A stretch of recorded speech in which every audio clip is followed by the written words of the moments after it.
Here we go. Welcome to the speech. Welcome.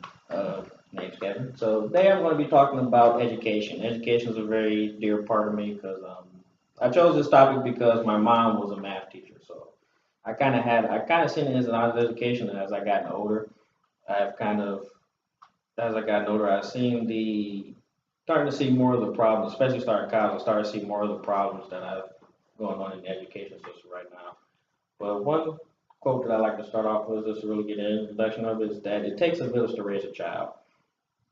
And usually, when everybody goes by that, is that it usually takes more than one person to the parish. It's usually like your neighborhood or your community. Usually, not just you raising your kids. I mean, you'll probably understand more than me because you have kids. I don't have kids, but understand growing up is like where everybody in the neighborhood knows you. It's more than just you raising you. So, where I'm going with this is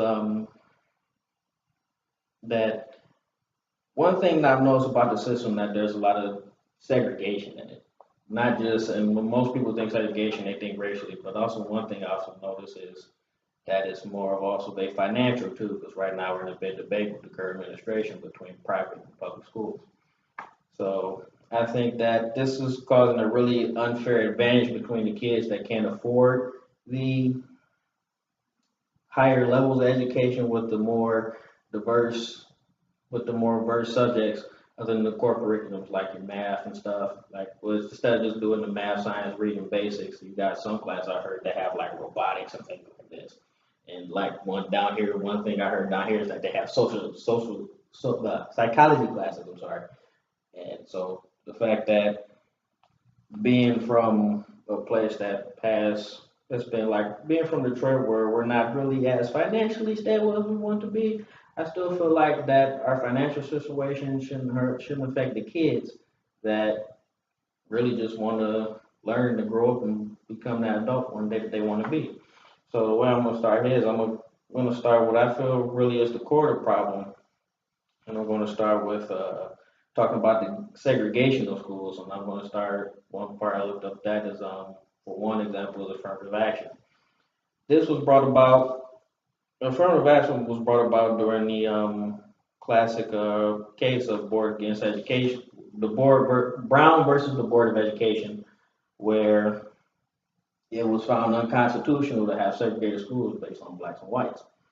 And from this, you can say the system. You say of this is built up to the affirmative action case where it gave minorities, not just blacks, but also Asian, Latino, and many Asian, Hispanic, Indian, too, many other backgrounds a chance to succeed in realms where we're normally not allowed. And one example of that is to say universities, colleges, because a lot of Ivy League colleges are mostly all white population, and then during that time they was afraid of mixing in with other cultures for the fact that they did feel like it would tarnish their reputation, they would get a better education. So, but not everybody. Some of the positives of some of the positive word affirmative action was easier, of course, easier access for minorities to be able to to be able to attend these places and even jobs. But there's also people that opposed it because, according to my article from called "Losing Race" by Mr. John J. Miller, whites and Asians admitted to this is back from 1994, but this is a statistic of admittance.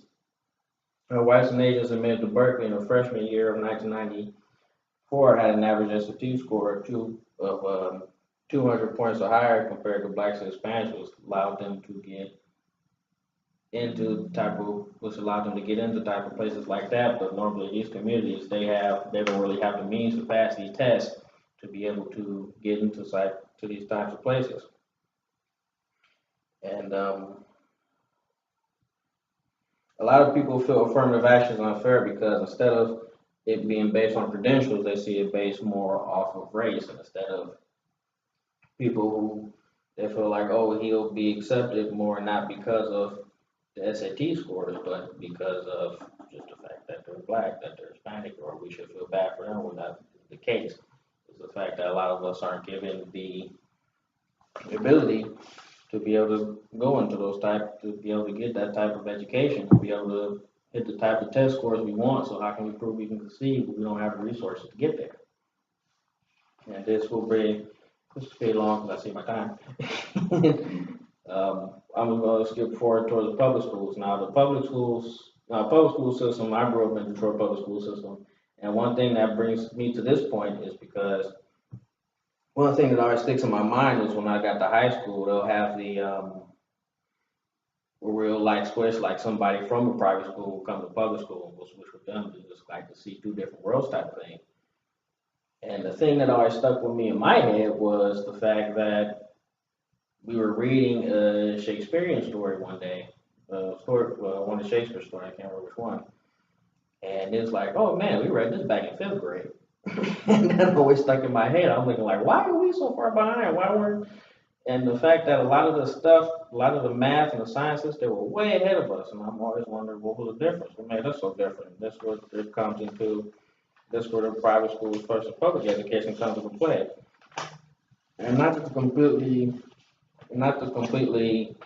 drop on public schools. We all know that they have their issues, but it's like, for one example, it's free. They can't ignore you. I'm sorry, I'm hurry up. It's free. It's free. They can't ignore you. Everybody's accepted, and it's usually easier transportation. They're usually easier. There's usually easier transportation. There's a lot more programs, and most of the college programs where you can dual enroll are usually tied into public schools. But with private schools, the biggest difference, I saw a lot of similarities in that with private schools, but the biggest difference is the fact that they claim for them to be more safe, to be a lot safer, more access to pretty much better equipment, because the difference between private schools is private schools are usually funded by the parents. You just have to pay tuition, much like college tuition, just to go to elementary, middle, and high school. So they usually have more funding and they can get better equipment, books, everything, compared to public schools where it's usually based off of income of where you live. So say if you live in a low income area with a lot of abandoned houses and buildings, you're not going to expect a lot of money during that time. So to wrap it up, one thing that I feel that will help the situation with the public and private schools and education period is that we need to make it a level playing field. Education shouldn't be based off of how much you can afford.